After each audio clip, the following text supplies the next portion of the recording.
TGT, PGT, LT grade practice set हम यहाँ पर करने वाले हैं। सभी एग्जाम्स के लिए इंपॉर्टेंट है, मैं पहले ही बता देती हूँ। कोई भी अगर आप एग्जाम दे रहे हैं तो हिंदी साहित्य जहाँ भी आपका आने वाला है सबके लिए इंपॉर्टेंट रहने वाली है क्लास। तो आप सभी को आप सभी का स्वागत है चैनल पर। और यहाँ पर हम 50 क्वेश्चन करने वाले हैं साहित्य से। आप सभी को कमेंट में मुझे ज़रूर बताना है कि आपके कितने क्वेश्चन हैं जो सही हो रहे हैं, ठीक है, ताकि आगे की क्लासेस बनाने में मेरे को आसानी हो जाए थोड़ी सी।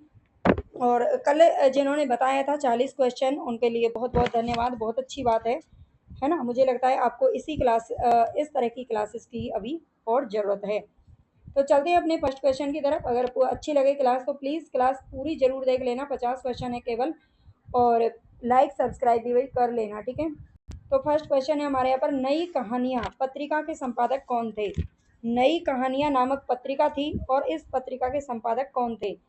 राजेंद्र यादव, यशपाल, भैरव प्रसाद गुप्त या फिर प्रेमचंद। तो राइट आंसर हमारा हो जाएगा भैरव प्रसाद गुप्त, ठीक है। भैरव प्रसाद गुप्त इन्होंने 1960 से लेकर के 1963, ठीक है, 1960 से 63 यानी कि 3-4 साल इन्होंने क्या किया था, नई कहानियां पत्रिका का संपादन किया था। ये आपको ध्यान रखना है, भैरव प्रसाद गुप्त इसका आंसर सही हो जाएगा।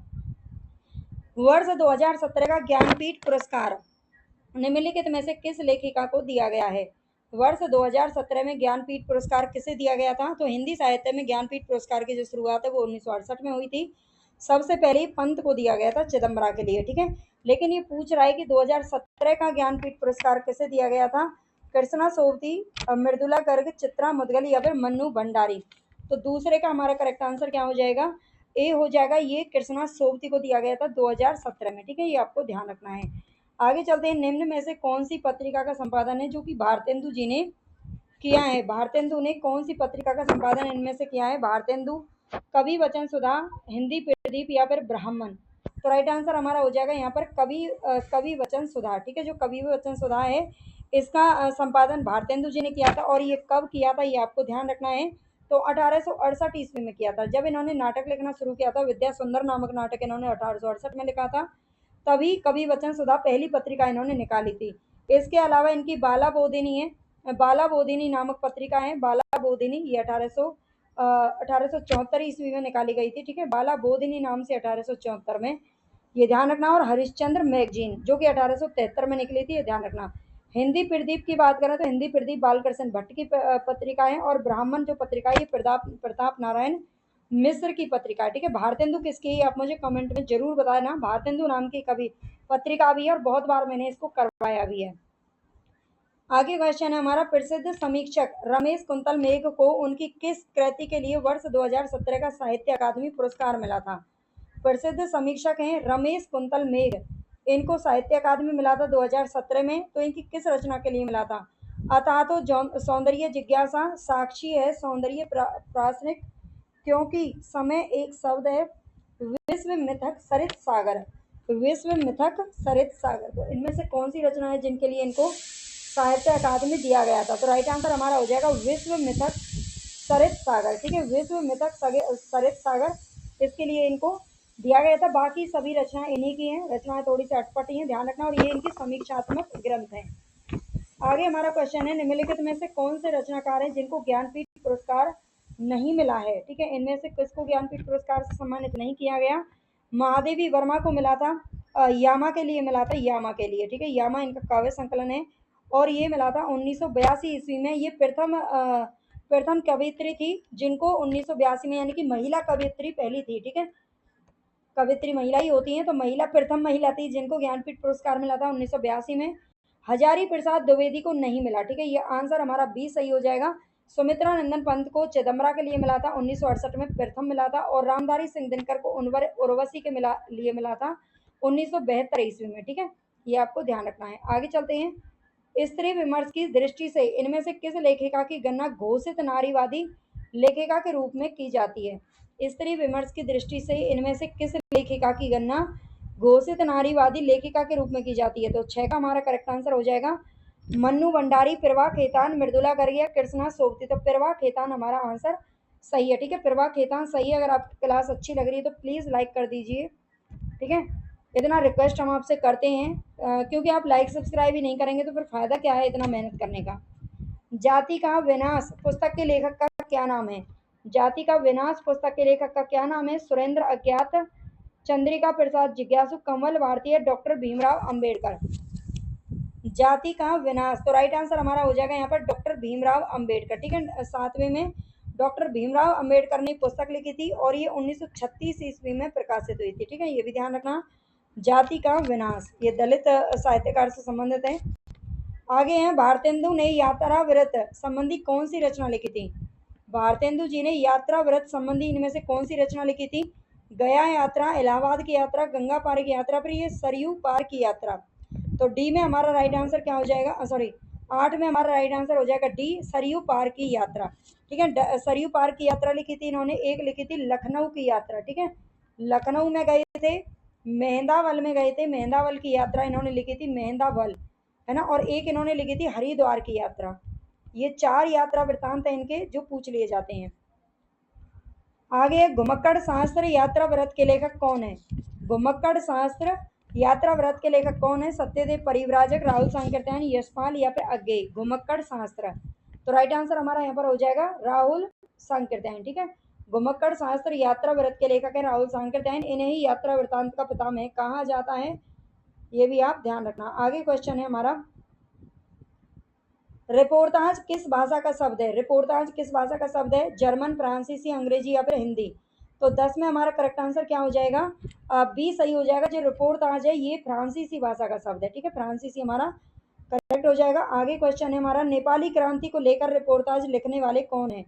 नेपाली क्रांति को लेकर रिपोर्टाज किसने लिखा है? नेपाली क्रांति की कथा हमने कल एक क्वेश्चन भी था, तो राइट आंसर हमारा हो जाएगा फणीश्वर नाथ रेणु। ठीक है, फणीश्वर नाथ रेणु ने लिखा था नेपाली क्रांति की कथा। आगे हमारा क्वेश्चन, हिंदी में रिपोर्टाज लेखन प्रारंभ करने वाले विद्वान कौन है? सबसे पहले रिपोर्टाज किसके द्वारा लिखा गया था? शिवदान सिंह चौहान, रांगे राघव, प्रभाकर माचवे, निर्मल वर्मा। तो शिवदान सिंह चौहान हमारा करेक्ट आंसर हो जाएगा।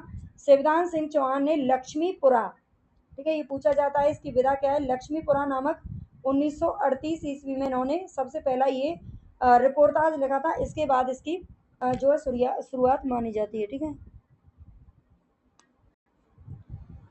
चलते हैं आगे। क्वेश्चन है हमारा नेक्स्ट, युद्ध यात्रा किसके रिपोर्टाजों का संकलन है? युद्ध यात्रा किसके रिपोर्टाजों का संकलन है? फणीश्वर नाथ रेणु, रांगे राघव, विवेकी राय या फिर धर्मवीर भारती। तो 13 में हमारा राइट आंसर डी हो जाएगा।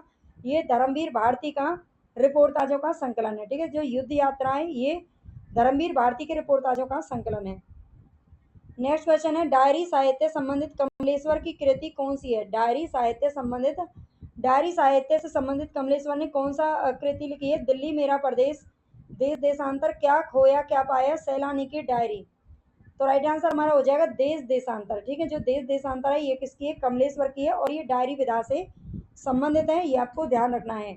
और इसका जो प्रकाशन वर्ष है ये 1992 ईस्वी, ये भी ध्यान रखना, प्रकाशन वर्ष पूछ लिए जाते हैं। सैलानी की डायरी किसकी रचना है? सैलानी की डायरी किसकी रचना है?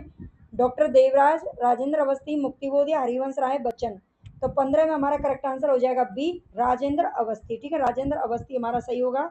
बताना मुझे कमेंट में जरूर कि कितने क्वेश्चन आपके सही बन रहे हैं। ठीक है, आगे क्वेश्चन है, साक्षात्कारकर्ता के लिए अनिवार्य गुण नहीं है। साक्षात्कारकर्ता के लिए अनिवार्य गुण कौन सा नहीं है? स्पष्टवादिता, तार्किकता, सुंदरता, मृदुभाषिता। देखो, स्पष्टवादिता होनी चाहिए, तार्किकता होनी चाहिए, मृदुभाषिता होनी चाहिए, लेकिन सुंदरता की कोई जरूरत नहीं है। ठीक है, साक्षात्कारकर्ता के लिए सुंदरता कोई मायने नहीं रखती है। महादेवी वर्मा कृत मेरा परिवार रेखा चित्र है और इसका प्रकाशन वर्ष कौन सा है? महादेवी वर्मा का है मेरा परिवार रेखा चित्र और इसका प्रकाशन वर्ष क्या है? तो राइट आंसर हमारा क्या होगा? 71, 72, 77, 41। 1972 हमारा राइट आंसर हो जाएगा। ठीक है, 1972 हमारा बिल्कुल करेक्ट है। आगे क्वेश्चन है, वे जीते कैसे हैं? इस रेखा चित्र के रचनाकार कौन है? वे जीते कैसे हैं? पदम सिंह शर्मा, श्रीराम शर्मा, रामवृक्ष बेनीपुरी या फिर देवेंद्र सत्यार्थी। तो 18 में करेक्ट आंसर हमारा बी हो जाएगा, श्रीराम शर्मा। ठीक है, वे जीते कैसे हैं, इस ये रेखा चित्र है और ये किसका है? श्रीराम शर्मा। श्रीराम शर्मा जी सोचते हैं, श्रीराम जी सोचते हैं कि वे जीते कैसे हैं। महादेवी वर्मा कृत नीलकंठ की विधा क्या है? महादेवी वर्मा कृत नीलकंठ की विधा क्या है? कहानी, एकांकी, रेखा चित्र या फिर रिपोर्टाज। तो 19 में हमारा राइट आंसर क्या हो जाएगा? सी हो जाएगा, रेखा चित्र। ठीक है, इनका जो नीलकंठ है ये भी रेखा चित्र है, ये ध्यान रखना। आगे हमारा क्वेश्चन है 10 तस्वीरें, ये किस विधा की रचना है? 10 तस्वीरें नाम से ये विधा किसने लिखी है? 10 तस्वीरें, आत्मकथा, जीवनी, रिपोर्टाज या फिर रेखा चित्र? तो देखो लिखने का काम किसने किया था? जगदीश चंद्र माथुर ने, जगदीश चंद्र माथुर ने लिखा था। ठीक है, 10 तस्वीरें। और ये किस विधा की रचना है? तो राइट आंसर हमारे यहाँ पर हो जाएगा डी, ये भी रेखा चित्र है। ठीक है, जो कि 1963 ईस्वी में प्रकाशित हुआ था। आगे हमारा नेक्स्ट क्वेश्चन है, इनमें से कौन सा संस्मरणात्मक ग्रंथ कृष्णा सोबती के द्वारा लिखा गया है? इनमें से कौन सा संस्मरणात्मक ग्रंथ है जो कि कृष्णा सोबती ने लिखा है? हम हसमत, यादें और बातें, दीवान खाने, स्मृतियों के छंद? तो राइट आंसर हमारा हम हसमत हो जाएगा। ठीक है, हम हसमत ये संस्मरण है और ये कृष्णा सोबती के द्वारा लिखा गया है। नेक्स्ट क्वेश्चन है, अमृतलाल नागर द्वारा रचित यशपाल बड़ा ठोस आदमी है, ये कौन सी विधा है? अमृतलाल नागर के द्वारा लिखित है ये रचना यशपाल बड़ा ठोस आदमी है, तो ये कौन सी विधा है ये बताना है। 22 में करेक्ट आंसर हमारा क्या हो जाएगा? संस्मरण, रिपोर्टाज, कहानी या आत्मकथा? तो संस्मरण हमारा बिल्कुल ठीक है। ठीक है, नेक्स्ट क्वेश्चन है, महादेवी वर्मा द्वारा लिखित पथ के साथी में निम्नलिखित में से किस साहित्यकार का संस्करण नहीं है? महादेवी वर्मा द्वारा लिखित पथ के साथी में निम्नलिखित में किस साहित्यकार का संस्करण नहीं है? मैथिली शरण गुप्त, मैथिली शरण गुप्त, रविन्द्रनाथ टैगोर, निराला जी या हरिऔध जी? महादेवी वर्मा के द्वारा लिखा गया है पथ के साथी। ठीक है, पथ के साथी जैसे हम होते हैं ना क्लासमेट के बारे में लिखते हैं। ठीक है, पथ के साथी। तो इसमें किस साहित्यकार का संस्करण नहीं है? तो 23 में हमारा करेक्ट आंसर हो जाएगा हरिऔध जी। ठीक है, हरिऔध जी का नहीं है, बाकी इन तीनों का है, रविन्द्रनाथ टैगोर, निराला और गुप्त जी। आगे क्वेश्चन है, आचार्य हजारी प्रसाद द्विवेदी को केंद्र में रखकर लिखी गई पुस्तक है व्योमकेश दरवेश, इसके लेखक कौन है? आचार्य हजारी प्रसाद द्विवेदी को केंद्र में रख करके ये पुस्तक लिखी गई थी व्योमकेश दरवेश, इसके लेखक कौन है बताना है। तो 24 में राइट आंसर हमारा कौन सा हो जाएगा? राजदेव सिंह, केदारनाथ सिंह, विश्वनाथ त्रिपाठी, रमेश कुंतल मेघ? तो आपने लगा लिया होगा अपना आंसर, ये विश्वनाथ त्रिपाठी की रचना है। ठीक है, विश्वनाथ त्रिपाठी का संस्मरण है ये। ठीक है, ये संस्मरण है जो कि 2010 ईस्वी में लिखा गया था। आगे क्वेश्चन है, छायावाद को समग्र रूप से समझने या समझने और समझाने वाले प्रारंभिक श्रेष्ठ समीक्षक कौन है? छायावाद को समग्र रूप से समझने और समझाने वाले प्रारंभिक श्रेष्ठ समीक्षक कौन माने जाते हैं? तो 25 में करेक्ट आंसर हमारा क्या होगा? शुक्ल जी, नलिन विलोचन शर्मा, नंद दुलारे वाजपेयी, डॉक्टर नगेंद्र? तो नंद दुलारे वाजपेयी हमारा करेक्ट आंसर है। आगे हमारा क्वेश्चन है, हिंदी भाषा का उद्गम और विकास? तो इसको थोड़ा क्वेश्चन को ध्यान से देखना, हिंदी भाषा का उद्गम और विकास, तो इसके लेखक कौन है? डॉक्टर नगेंद्र, रामचंद्र शुक्ल, हजारी प्रसाद द्विवेदी और डॉक्टर उदय नारायण तिवारी? तो भाषा का जो उद्गम और विकास है ये लिखा गया था डॉक्टर उदय नारायण तिवारी के द्वारा। ठीक है, भाषा का उद्गम किसका है? उदय नारायण तिवारी का है। और साहित्य का उद्गम पूछ लिया जाए साहित्य का, तो वो किसका है? ये हजारी प्रसाद द्विवेदी का है। इसको बहुत सारे बच्चे हैं जो गलत कर देते हैं। लघु मानव के बहाने हिंदी कविता पर एक बहस के लेखक कौन है? लघु मानव के बहाने हिंदी कविता पर एक बहस? तो 27 में हमारा राइट आंसर क्या हो जाएगा? नंद दुलारे वाजपेयी, विजयदेव नारायण साई, रामविलास शर्मा, हजारी प्रसाद द्विवेदी? तो करेक्ट आंसर हमारा 27 में विजयदेव नारायण साई बिल्कुल सही है। नेक्स्ट क्वेश्चन है, कौन सा निबंध संग्रह जो डॉक्टर नगेंद्र का नहीं है? डॉक्टर नगेंद्र ने इनमें से कौन सा ग्रंथ नहीं लिखा है? विचार और अनुभूति, विचार विश्लेषण, विचार और विवेचन, विचार के क्षण? तो देखो ये तीनों के तीनों किसने लिखे हैं? डॉक्टर नगेंद्र ने, लेकिन विचार के क्षण इन्होंने नहीं लिखा। तो फिर ये किसने लिखा है? विजेंद्र, विजेंद्र स्नातक के द्वारा लिखा गया है। ठीक है, विजेंद्र स्नातक के द्वारा लिखा गया है। नेक्स्ट क्वेश्चन है, निम्नलिखित समीक्षकों में से एक मार्क्सवादी समीक्षक कौन है? एक मार्क्सवादी समीक्षक कौन से हैं? तो रामविलास शर्मा है, बस ये ध्यान रखना, रामविलास शर्मा है मार्क्सवादी समीक्षक, और इनमें से कोई नहीं है। साहित्यकार की आस्था तथा अन्य निबंध इस ग्रंथ के रचनाकार कौन है? साहित्यकार की आस्था तथा अन्य निबंध ग्रंथ के रचनाकार कौन है? जयशंकर प्रसाद अज्ञे, हजारी प्रसाद द्विवेदी या फिर महादेवी वर्मा? तो 30 का हमारा राइट आंसर क्या हो जाएगा? महादेवी वर्मा बिल्कुल करेक्ट है। साहित्यकार की आस्था तथा अन्य निबंध। ठीक है, 30 में हमारा करेक्ट आंसर हो जाएगा महादेवी वर्मा, और ये 1964 ईस्वी में प्रकाशित हुआ था। नेक्स्ट है क्वेश्चन, हजारी प्रसाद द्विवेदी द्वारा रचित निबंध संग्रह नहीं है, इनमें से कौन सा हजारी प्रसाद द्विवेदी ने नहीं लिखा है? नाथ संप्रदाय इन्होंने लिखा है, साहित्य का मर्म लिखा है, लालित्य मीमांसा लिखा है, लेकिन प्रबंध प्रभाकर इनकी रचना नहीं है। और ये किसकी है, तो ये गुलाब राय की रचना है, ठीक है, गुलाब राय का है, ये निबंध है जो कि गुलाब राय का है और 1933 ईस्वी में ही प्रकाशित हुआ था।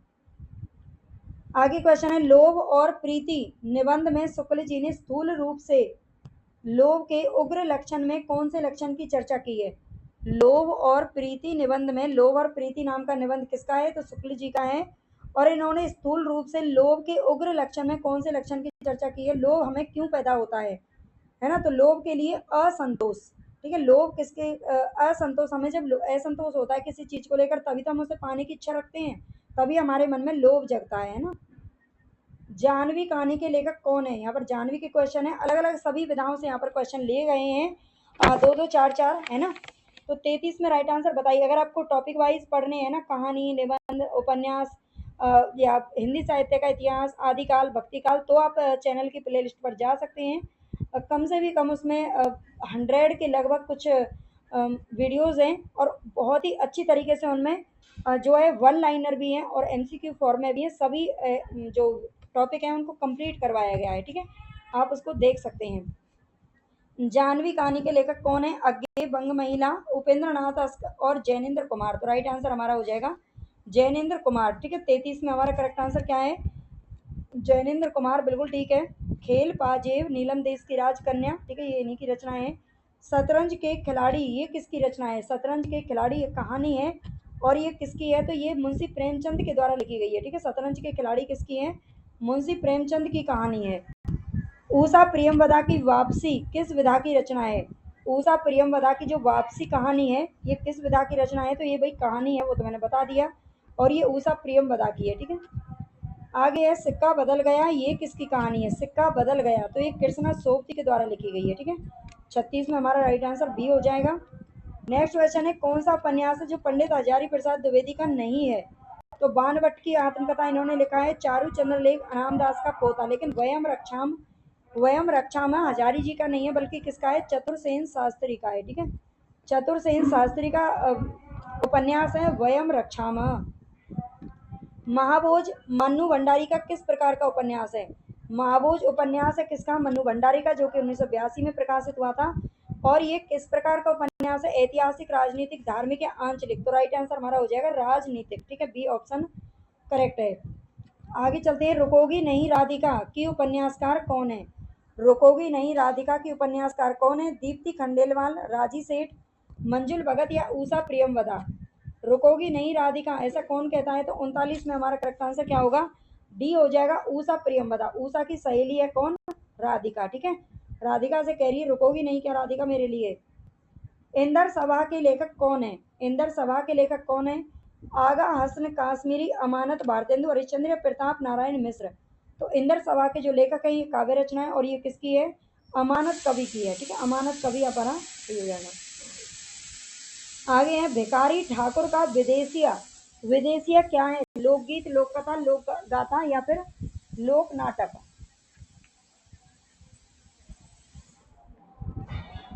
बताएं राइट आंसर क्या हो जाएगा? भिखारी ठाकुर का विदेशिया है, विदेशिया। विदेशिया किस प्रकार का गीत है? तो राइट आंसर आज हमारा हो जाएगा लोक नाटक, ठीक है, लोक नाटक है, डी बिल्कुल करेक्ट है। नेक्स्ट क्वेश्चन है, साहित्य की किस विधा में रंग निर्देश नहीं होता है? रंग निर्देश होता है, तो कौन सी विधा है जिसमें रंग निर्देश होता है? कविता, कहानी, नाटक या फिर उपन्यास? तो 42 में आप जानते हैं जो नाटक होता है इसमें रंगमंच, रंग निर्देश, ठीक है, अभिनय, ये इन्हीं में इसी में होता है। किस अंक वाले नाटक को एकांकी कहा जाता है? तो राइट आंसर हमारा एक हो जाएगा। 1929 ईस्वी में एक घूंट नाटक एकांकी लिखी गई थी जयशंकर प्रसाद की, इसी से ही एकांकी की शुरुआत मानी जाती है, ठीक है, प्रथम एकांकी माना जाता है एक घूंट को। आगे, अतिरंजना किस नाट्य परंपरा की प्रमुख प्रवृत्ति रही है? अतिरंजना किस नाट्य परंपरा की प्रमुख प्रवृत्ति रही है? ऐतिहासिक नाटक, सामाजिक समस्या, फिर पारसी नाटक? तो राइट आंसर हमारा हो जाएगा पारसी नाटक। आगे क्वेश्चन है, भुवनेश्वर कृत एकांकी है, भुवनेश्वर कृत जो एकांकी है कौन सी है? जोंक उपेंद्र नाथ अस्क की है ये तो।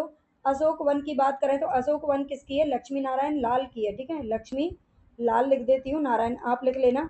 और स्ट्राइक भुवनेश्वर की है, ठीक है। और अंडे के छिलके की बात करें तो ये किसकी है? मोहन राकेश की है, ठीक है, अंडे के छिलके मोहन राकेश की एकांकी है।